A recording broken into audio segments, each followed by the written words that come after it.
tauladan yang diajarkan oleh baginda Rasulullah sallallahu alaihi wasallam kepada kita semuanya. Fa idza faragha min as-salatihi fa in kanat zawjatuhu mustayqidah tahaddatha ma'aha hadisan muannasa. Ini yang paling tidak pernah dilakukan oleh hampir semua kita. Begitu terbangun dari tidur dan setelah melakukan salat sunat fajar, ada enggak bapak ibu yang ngobrol sama istrinya dengan pembicaraan yang sangat lembut dan sangat romantis? Ini yang dilakukan oleh Rasulullah SAW. Saya kira hampir semua kita tidak ada yang ngobrol sama istri. Ya, pada saat terbangun dari tidur itu melihat istri, hai kedok dingin bro. Mungkin seperti itu. Tapi apa yang dilakukan oleh Rasul? Beliau berbicara dengan istrinya dengan pembicaraan yang sangat romantis. Ini yang jarang sekali dilakukan oleh pasangan suami istri. Bagi yang jomblo, harap cepat bernikah, ya, untuk mempraktekkan amalan Rasulullah SAW ini. Fama dhannuka bizawjatin mahabbah tastaftahu anwar yawmiha bihadisil mawaddah. Bagaimana gambaranmu pada saat engkau berbicara dengan orang yang engkau cintai dengan pembicaraan yang romantis? Begitu bangun tidur, apa yang diceritakan, apa yang dibahas oleh Rasul? Rasul memuji istrinya, menanyakannya, memperhatikannya. Ini adalah hal-hal yang memang harus kita biasakan. Yang kedua, yang keempat berarti tadi setelah salat fajar berbicara dengan istri dengan pembahasan yang romantis. Jangan dibahas masalah dasternya yang sudah busuk, ya kan? Dia belum mandi, bau jigongnya. Jangan itu pembahasannya. Walaupun agak sedikit bau mulut, pujilah dia. Ya, aromanya luar biasa, Dinda, seperti surga. Ya, misalnya seperti, walaupun agak berat sedikit waktu kita mengucapkannya. Setelah itu, wa in kana naimah, apabila istrinya para ummahatul mukminin sedang dalam keadaan tidur, maka Rasulullah SAW membangunkannya. Coba bayangkan, kalau seandainya istrinya lagi tidur, maka Rasul membangunkan istrinya. Dan ini adalah tugas kita. Ar-rijalu qawwamuna 'alan nisa. Kesalehan bapak-bapak itu bukan hanya pada saat pergi tepat waktu berada di masjid, bukan seperti itu.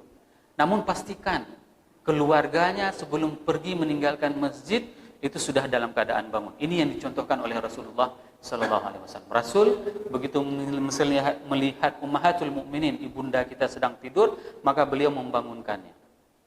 Nah, pada saat Rasulullah sallallahu alaihi wasallam menunggu waktu iqamah, itu biasanya Rasulullah itu meluruskan kembali badannya. Maka jeda antara azan dengan iqamah itu memang panjang. Tidak seperti yang dipraktekkan di tempat kita hari ini. Kita paling lama itu 10 menit. Dan itu pun jamaah sudah agak merepet, 10 menit. Kalau bisa 3 menit langsung iqamah. Padahal ini adalah momen yang paling spektakuler. Momen dibukanya pintu langit antara azan dengan iqamah. Maka durasinya itu panjang, dan itu bisa kita lihat hari ini dan kita jumpai di Madinah dan di Mekah. Pada saat momen antara azan dengan iqamah itu lama. Cuma kesempatan seperti ini salah diartikan oleh jamaah. Begitu panjang waktu menunggu, jamaah juga tidak pergi ke masjid duluan, masih menunggu iqamah. Yang lebih parah lagi, datang ke masjid pas sudah setiap iqamah. Kenapa? Inilah tabiat kita. Sewaktu diberikan waktu yang begitu luang untuk kita apa? Bisa bermunajat. Disitulah kita menengadahkan tangan kita kepada Allah, meminta, mengakui segala dosa yang pernah kita lakukan, kemaksiatan yang pernah kita lakukan, akan tetapi Allah tidak pernah membeberkan kemaksiatan tersebut. Allah masih memberikan kepada kita umur panjang, kesehatan, kenikmatan. Ini adalah momen yang paling luar biasa. Pada saat kita mengadahkan tangan kita, meminta ampunan Allah, mensyukuri terhadap nikmat-nikmat yang Allah berikan kepada kita. Dan Rasul berbaring dengan sisi lambungnya sebelah kanan. Ini biasa. dilakukan oleh Rasulullah menunggu iqamah itu berbaring sambil lambung kanannya sebelah lambung yang dibaringi itu adalah sebelah kanan. Hal yang paling ngeri bagi kita adalah pada saat kita membaringkan seperti itu lewat duha nanti terbangun. Ya, ini yang paling banyak terjadi sama kita. Misalnya lelah qiyamul lail, ya kan? Berbaring sebentar menunggu iqamah, tahu-tahunya terbangun apa? Waktu duha. Ini kebablasan. Tidak seperti Rasulullah SAW. Pada saat Rasul berbaring seperti itu, maka Rasul ada durasinya. Dalam beberapa riwayat itu diungkapkan bahwasanya durasi antara azan dengan iqamah itu apabila dibacakan ayat panjang sebanyak 60 atau 80 ayat. Kita tidak membid'ahkan ini. Ini made in Chinese, ya. Tidak membid'ahkan ini. Silakan kita gunakan semua perangkat teknologi asal dia bisa menunjang keimanan kepada Allah dan kepada Rasul. Cuma yang perlu kita jaga adalah tradisi bagaimana Rasul menjaga waktu. Durasi antara azan dengan iqamah itu adalah adanya orang yang membaca ayat-ayat panjang sebanyak 60 ataupun 80 ayat. Kalau seandainya mati lampu, apa tandanya?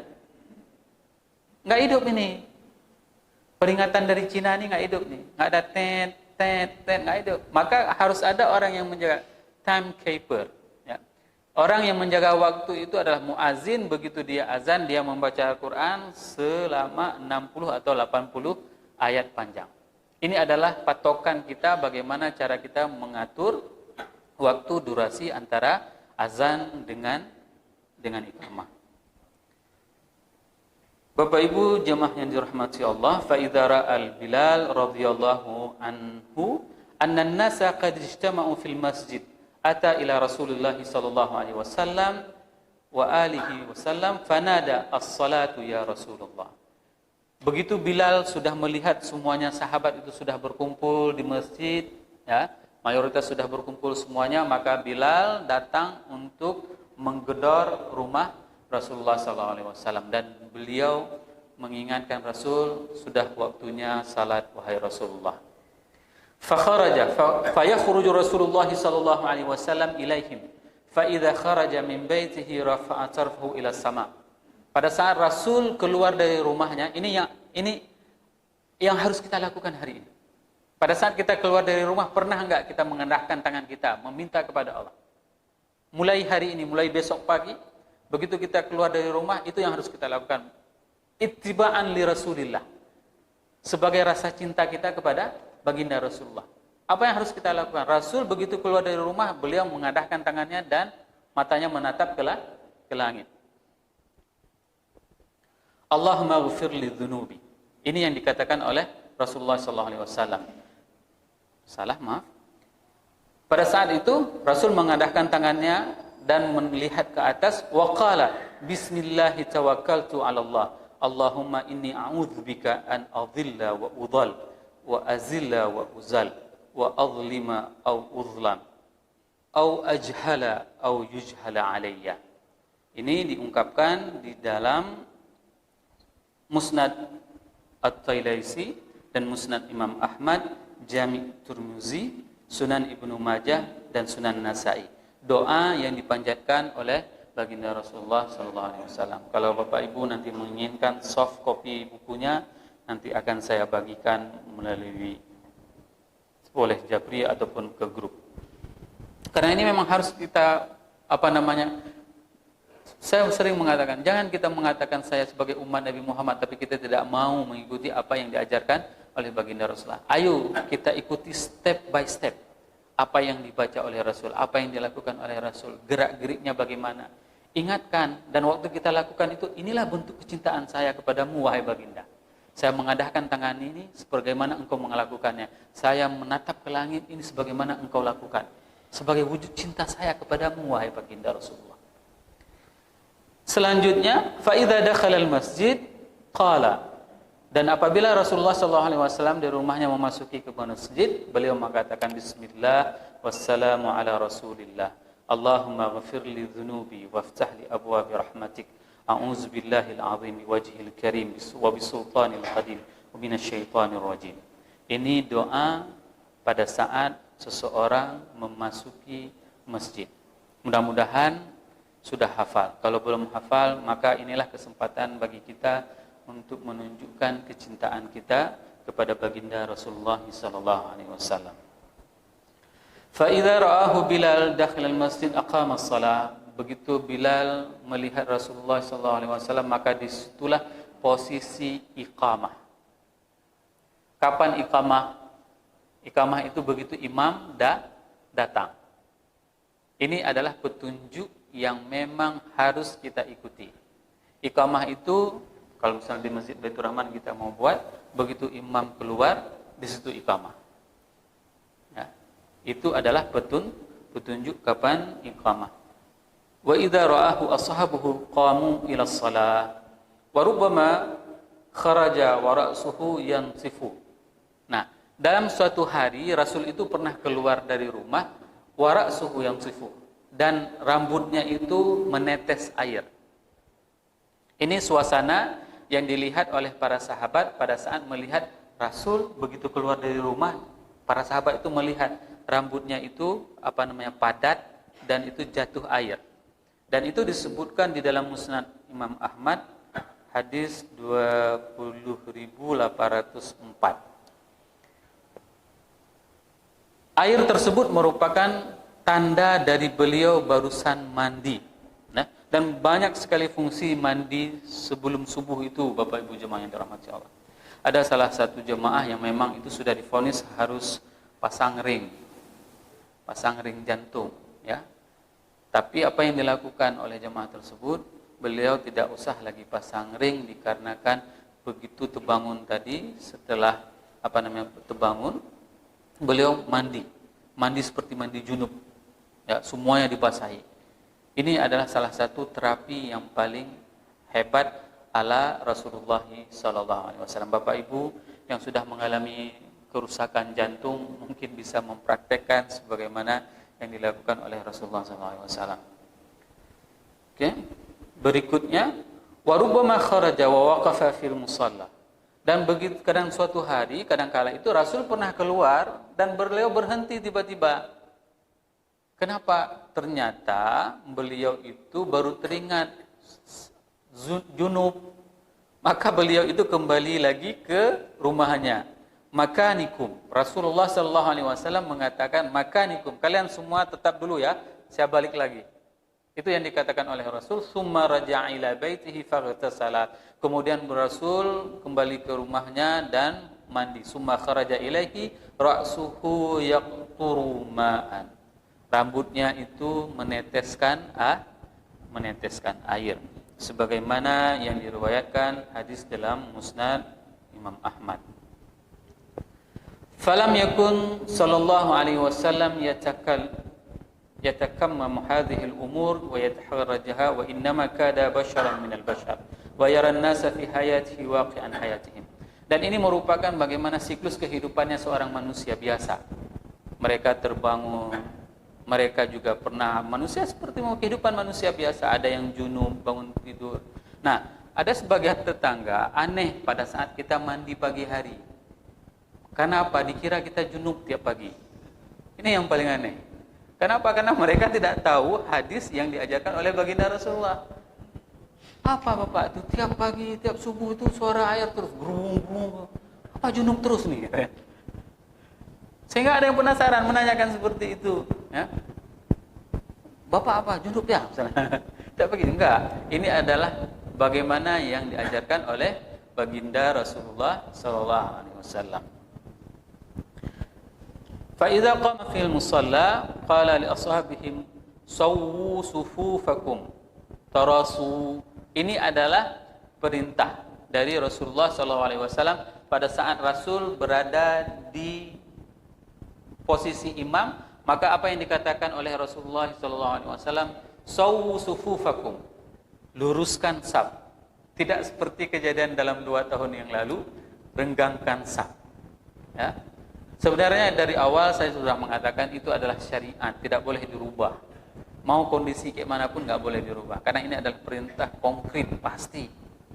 Ya, sawu sufufakum itu harus diucapkan oleh imam. Tidak ada renggangkan saf, jaga jarak, itu tidak ada. Rasul tidak pernah perintahkan seperti itu. Jangan pintar-pintaran kita membuat sesuatu yang tidak diajarkan oleh Rasulullah SAW. Fa inna taswiyatis sufuf min tamamis shalah. Ya, karena sempurnanya saf itu, rapinya saf itu merupakan dari kesempurnaan salat. Jadi bukan perintahnya itu adalah tarik nafas, ratakan perut, bukan. Ya, tapi perintahnya itu adalah ratakan saf dan rapatkan. Bukan perintahnya, misalnya orang kan pas sedang foto, apa perintahnya? Tarik nafas, ratakan perut, misalnya seperti itu. Biar nampak tidak offset. Ya. Baik. Summa yukabbiru takbiratul ihram. Kemudian Rasul melakukan takbiratul ihram. Fa yaskutu iskat bi qadri ma yaqul Allahumma ba'id baini wa baina khataayaya kama ba'adta bainal masyriqi wal maghrib. Kemudian Rasul pada saat setelah takbiratul ihram membaca doa iftitah. Ya. Summa yujahiru bil Fatihah fa yaqra'u qira'atul mufassalah mutarassilatun wa yaqta'u qira'atul ayah. Rasul membaca, ini bacaan Fatihah Rasulullah. Ya. Rasul membaca Fatihah itu muqatta'. Muqatta' itu apa? Putus-putus. Putus-putus. Alhamdulillahi rabbil alamin. Ada jeda. Ini kuatnya hadisnya ya. 17 itu boleh dilihat nanti di dalam Jami' Turmuzi, Sahih Ibnu Khuzaimah, Mu'jam Kabir Lit-Tabari. Muqatta'. Rasul setiap Fatihah yang beliau baca itu ada jedanya. Kenapa? Ini menjadi pertanyaan. Karena ini adalah dialog langsung antara kita dengan Rabb. Ini adalah komunikasi. Pada saat seorang hamba mengatakan Alhamdulillahi Rabbil Alamin, apa dijawab oleh Allah? Hamadani abdi. Hambaku sedang memujiku. Maka sangat aneh apabila ada salat 23 rakaat 8 menit. Ya. Bagaimana bisa dinikmati suasana salat itu? Ya. Mau secanggih apapun mungkin tingkat keimanannya, jelas bertolak belakang dengan apa yang diajarkan oleh Rasulullah SAW. Rasul membaca Fatihah itu ada jedanya. Jeda sangat jelas antara satu ayat dengan ayat yang lain, dikarenakan apa? Dikarenakan itu adalah dialog antara kita dengan Rabb. Nikmati. Maka pada saat kita menikmati, pada saat kita mengucapkan Alhamdulillahi Rabbil Alamin, apa yang terbayang bagi Bapak Ibu semua? Bagaimana yang dipahami alam ini seperti apa? Kalau seandainya pemahaman kita alam ini hanya bumi, ini kesalahan yang paling besar. Kesalahan paling besar. Saya hanya ingin menjelaskan secara singkat sampai dengan jam 2. Kesalahan paling besar selama ini kita tidak pernah terbayangkan alamin itu seperti apa. Jumlah tatanan surya kita itu ada 8 planet. Jarak antara matahari dengan bumi itu 150 juta kilometer. 150 juta kilometer itu tembus dengan perjalanan cahaya 8 menit. 150 juta kilometer. Ini antara matahari dengan bumi. Bayangkan ada 8 planet dan itu jaraknya itu adalah 100 tahun cahaya. Ini baru satu. Satu gugusan ini akan menjadi sebuah titik kecil, di mana titik kecil ini mempunyai jumlahnya itu adalah 300 miliar titik kecil. 300 miliar titik kecil ini menjadi sebuah titik kecil lagi yang dinamakan dengan galaksi Bima Sakti. Luas galaksi Bima Sakti itu adalah 1 juta tahun cahaya. Baru satu galaksi. Luasnya 1 juta tahun cahaya. Ada berapa jumlah galaksi? Teleskop Hubble baru bisa mengungkapkan jumlah galaksi. Mereka memprediksikan lebih dari 300 miliar galaksi yang ada di jagat raya. Enggak bangun, enggak menangis kita sewaktu kita teringat Alhamdulillahirabbil alamin. Semua ini Semua ini sedang memuji Allah. Bahkan suara ini yang keluar dari kerongkongan saya ini adalah sedang memuji Allah. Kalau seandainya dia tidak memuji Allah lagi, selesai. Seperti ini saya ngomongnya. Bisa paham Bapak? Nggak ada. Kenapa? Kita sudah berupaya melakukan usaha, tapi itu tidak terjadi. Beginilah kehebatan bagaimana kita mengetahui apa yang kita baca dan kita merenungi. Maka Rasulullah SAW pada saat membaca Fatihah, setiap bacaannya Alhamdulillahirabbil alamin, thumma yaqif. Kemudian berhenti. Ini pelajaran penting bagi semua imam. Pelajaran penting untuk bisa mengikuti sebagaimana yang dicontohkan oleh baginda Rasulullah SAW. InsyaAllah buku ini ada 125 halaman. Kita pada siang yang berbahagia ini baru sampai ke halaman 12. Mudah-mudahan diberikan umur panjang sehingga kita dapat bertemu kembali, sehingga dan dapat dengan mempelajari ini dapat kita meningkatkan keimanan kita kepada Allah dan kepada Rasul, dan bertambah kecintaan kita kepada Allah dan kepada Rasulullah SAW. Subhanakallahumma wa bihamdik, asyhadu an la ilaha illa anta, astaghfiruka wa atubu ilaik. Wassalamualaikum warahmatullahi wabarakatuh.